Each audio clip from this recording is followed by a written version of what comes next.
ఒక ఆడిషన్కి వచ్చాను.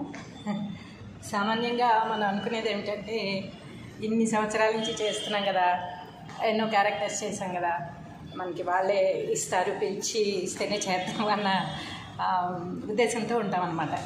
ఆడిషన్స్ ఇవ్వాలంటే కొంచెం తాటపటా ఇస్తూ ఉంటాం.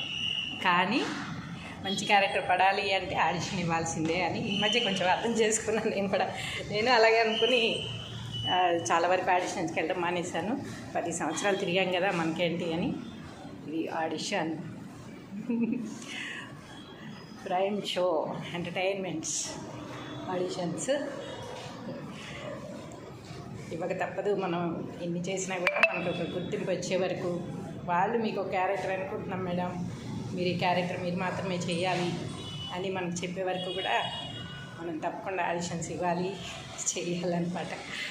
అందుకే ఆడిషన్స్కి వచ్చాను. ఇదంతా మన రాయలసీమ స్లాంగ్ అనమాట. ఆడిషన్ కూడా రాయలసీమ స్లాంగ్లోనే ఇవ్వాలి. కొంచెం నాలాంటి వాళ్ళకి అంటే పెద్దవాళ్ళకి ఎవరికి కూడా వాళ్ళు స్క్రిప్ట్ ఇవ్వట్లేదు, పిల్లలకి మాత్రమే స్క్రిప్ట్లు ఇస్తున్నారు. సో స్క్రిప్ట్ కూడా లేకుండా మనం ఓన్గా ప్రిపేర్ అయిపోయి ఆడిషన్ ఇచ్చేయాలన్నమాట. తర్వాత సెలెక్ట్ అవుతామా లేదా అనేది దైవాధీనం. చాలామంది వచ్చారు ఆడిషన్కి, అయితే ఫుల్గా ఉన్నారు జనం. నా ఆడిషన్ అయిపోయింది, చేశాను. ఇంకా భగవంతుడి దయ, అందరి ఆశీస్సులు. Thank you.